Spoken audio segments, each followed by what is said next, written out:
আমাদের সবচেয়ে বড় একটি গৌরবের বিষয় আছে। কি সেটি?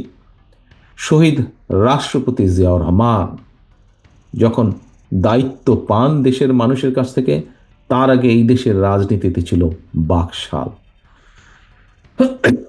অর্থাৎ বাংলাদেশের সকল রাজনৈতিক দল ছিল নিষিদ্ধ, একটিমাত্র দল ছাড়া। একইভাবে সেই সময় 4টি সংবাদপত্র ছাড়া প্রায় সব সংবাদপত্র নিষিদ্ধ ছিল, বন্ধ ছিল। শহীদ রাষ্ট্রপতি জিয়াউর রহমান বাংলাদেশ জাতীয়তাবাদী দলের প্রতিষ্ঠাতা, আপনার আমার আমাদের সকলের রাজনৈতিক আদর্শ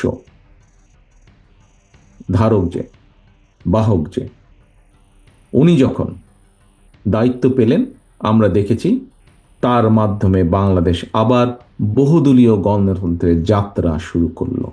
অর্থাৎ প্রিয় সহকর্মীবৃন্দ, আমাদের এই দল, বাংলাদেশ জাতীয়তাবাদী দল, বহুদলীয় গণতন্ত্রের রাজনীতিতে বিশ্বাস করে এবং এই দেশে বাকশাল থেকে বহুদলীয় গণতন্ত্রের রচনা আপনি করেছেন, আপনার দল করেছে, আমরা করেছি, আমাদের দল করেছে। কাজে এইটি আমাদের একটি অত্যন্ত গর্বের বিষয়। এখন প্রিয় সহকর্মীবৃন্দ, গণতন্ত্রের ভিত্তি রচনা করার দায়িত্ব যেমন আছে, ঠিক একইভাবে আমাদের অন্যতম আরেকটি বড় দায়িত্ব হচ্ছে টলারেন্স। গণতন্ত্রের সবচেয়ে বড় আরেকটি শর্ত হলো টলারেন্স, অর্থাৎ সহনশীলতা। প্রিয় সহকর্মীবৃন্দ, গণতন্ত্র মানেই বিভিন্ন রকম মত পার্থক্য থাকতেই পারে। মত পার্থক্য থাকবে, কিন্তু আমি যেহেতু বড়, স্বাভাবিকভাবেই অন্য যারা আছে, যারা আমাদের সমান নয়, অবশ্যই তাদের মতামতকে, হতে পারে তারা আমাদের সাথে কোনো বিষয়ে একমত নয়, হতে পারে আমরা তাদের সাথে কোনো বিষয়ে একমত নই, কিন্তু তারপরেও তাদের মতামতকে আমাদের সম্মান দিতে হবে, তারপরেও তাদের মতামতকে আমাদের শুনতে হবে, তারপরেও সকলের সাথে আমাদেরকে বসতে হবে, আলোচনা করতে হবে, সকলের সাথে বসতে হবে, আলোচনা করতে হবে, আলোচনার মাধ্যমেই সমস্যার সমাধান করতে হবে। আপনারা দেখেছেন বর্তমান অন্তর্বর্তীকালীন সরকার রিফর্ম বা সংস্কার, দেশের রাজনীতিতে সংস্কারের বিভিন্ন কতগুলো উদ্যোগ গ্রহণ করেছে। এই উদ্যোগগুলোর মধ্যে অনেকগুলো বিষয় আছে। বাংলাদেশে স্বৈরাচারের সময় সবচেয়ে প্রথমে সংস্কার প্রস্তাব বাংলাদেশ জাতীয়তাবাদী দল আমরাই দিয়েছিলাম, যে কথা একটু আগে আমি বক্তব্যের শুরুতে বলেছি। বিভিন্ন বিষয়, যেই বিষয়গুলো নিয়ে বিভিন্ন রিফর্মের চেষ্টা করা হচ্ছে, এইগুলোর প্রস্তাব কিন্তু আজকে থেকে প্রায় 2.5 বছর আগে আমাদের দল বিএনপি, বাংলাদেশ জাতীয়তাবাদী দল, দেশের মানুষের সামনে উপস্থাপ করেছিল। বহু দলের সাথে সরকারের গঠিত রিফর্ম কমিটি যারা আছেন, তারা বাংলাদেশের আরো অনেকগুলো রাজনৈতিক দল, বিএনপিকে যেরকম ডেকেছে, অন্যান্য রাজনৈতিক দলকেও তারা বলেছে। সব রাজনৈতিক দলের সাথে যে আমাদের রাজনৈতিক আদর্শ এক বা একই রকম তা নয়। অন্যান্য রাজনৈতিক দলের প্রত্যেকের তাদের নিজস্ব তাদের আদর্শ আছে, লক্ষ্য আছে, উদ্দেশ্য আছে। আমাদের আদর্শ, লক্ষ্য, উদ্দেশ্য আছে, তাদের অনেকের সাথে আমাদের পার্থক্য আছে। কিন্তু আপনারা দেখেছেন, পত্র পত্রিকায় দেখেছেন, কিছু পত্রপত্রিকা বা কিছু নিউজ মিডিয়া হয়তো বলার চেষ্টা করছে যে রিফর্ম কমিটিতে বিএনপি মানছে না। কিন্তু বাস্তব সত্য যেটা হলো, গতকালকে আপনারা দেখেছেন যে 1 জুলাই, এই যে জুলাই আন্দোলন, এই 1 জুলাইয়ের যে অনুষ্ঠান শুরু হয়েছে, আমরা সকল দলের, কারণ আমরা মনে করি এই যে 5ই আগস্ট স্বৈরাচার যে পলাতক হয়েছে, যে আন্দোলন শুরু হয়েছে, এই আন্দোলনে শুধু বিএনপি না, অন্য রাজনৈতিক দল সহ সমাজের প্রত্যেকটা মানুষের অবদান আছে স্বৈরাচারকে বিতাড়িত করার ক্ষেত্রে। এবং সে কারণেই আমরা সকল রাজনৈতিক দল সহ বিভিন্ন মানুষকে নিয়ে গতকাল একটি অনুষ্ঠান করেছিলাম।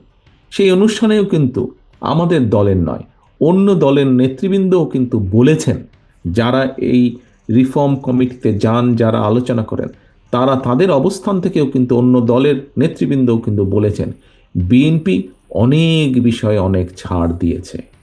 কারণ নেতৃবৃন্দ, আমরা অনেক বিষয়ে অনেক ছাড় কেন দিয়েছি?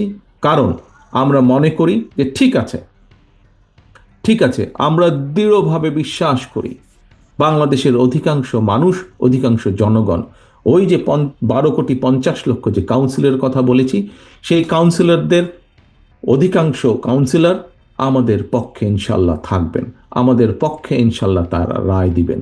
এটি হচ্ছে আমাদের সবচেয়ে বড় শক্তি। এবং যেহেতু এই 12,50,00,000 কাউন্সিলরের অধিকাংশ আমাদের পক্ষে আছেন, সেজন্য আমরা যদি কিছু ছাড় দেই তাতে কিচ্ছু আসে যায় না। বরং তাহলে যেটি হবে, অন্যরা কনফিডেন্স পাবে যে ঠিক আছে, বিএনপি ছাড় দিয়েছে, বিএনপি ছাড় দিচ্ছে। আমরা মেনে নিয়েছি, কিছু কিছু জিনিসের সাথে আমরা একমত নয়, তারপরেও আমরা গণতন্ত্রের ভিত্তি যাতে রচিত হয়, গণতন্ত্রের ভিত্তি যাতে শক্তিশালী হয়, দেশ যাতে গণতন্ত্রের দিকে এগিয়ে যেতে পারে, দেশের মানুষ যাতে তাদের গণতান্ত্রিক অধিকার চর্চা আবার শুরু করতে পারে, তার জন্য আমরা ছাড় দিয়েছি, তার জন্য আমরা চেষ্টা করেছি। তারপরেও মানুষ আসুক, দলগুলো আসুক, আমরা একটি নির্বাচনী প্রক্রিয়ার দিকে এগিয়ে যাই। প্রিয় সহকর্মীবৃন্দ, সেই জন্যই আমি বলছি যে বড় দল হিসাবে আমাদেরকে ছাড় দিতে হবে, কারণ আমাদের দায়িত্ব যেমন বেশি, ঠিক একইভাবে আমাদেরকে ছাড়ও দিতে হবে। আমরা ছাড় দিব। এবং আজকে এই কথাটি বলার মাধ্যমে যেই কথাটি আপনাদের কাছে আমি তুলে ধরতে চাই, আমরা আমাদের নীতি, আদর্শ, লক্ষ্য, উদ্দেশ্য অবশ্যই আমরা জনগণের কাছে পৌঁছাবো। আমাদের সবকিছুর সিদ্ধান্ত নেওয়ার মালিক, রাজনৈতিক লক্ষ্য উদ্দেশ্য সবকিছু সিদ্ধান্ত নেওয়ার মালিক জনগণ। কিন্তু আমরা ছাড় দেওয়ার এই অর্থ নয় যে আমরা অন্য কিছুর ব্যাপারে ছাড় দিচ্ছি। সিদ্ধান্ত নেবে জনগণ। আমরা সকলের কথা শুনবো। কাউকে যদি কিছু ছাড় দিতে হয়, আমরা অবশ্যই দেশের স্বার্থে, গণতন্ত্রের স্বার্থে, জনগণ স্বার্থে আমরা দিব। কিন্তু আমরা আমাদের লক্ষ্য উদ্দেশ্য জনগণের কাছে নিয়ে যাব। আমরা আমাদের আদর্শ, লক্ষ্য, উদ্দেশ্য, কি পরিকল্পনা, সব জনগণের কাছে আমরা নিয়ে যাব। এটি একটি বিষয়। প্রিয় সহকর্মীবৃন্দ, বড় দল হিসাবে আমাদের, আপনাদের, আমাদের সকলকে আরও একটি দায়িত্ব পালন করতে হবে। এবং এই দায়িত্বটি শুধু পটুয়াখালী জেলার প্রত্যেকটি শহীদ জিয়া বা দেশনেত্রী খালেদা জিয়ার প্রত্যেকটি নেতা কর্মী সৈনিককেরই যদি করতে হবে তা নয়, এটি আমাদের সারা বাংলাদেশে ছড়িয়ে ছিটিয়ে থাকা প্রত্যেকটি নেতাকর্মীকে এটি বিবেচনা রাখতে হবে।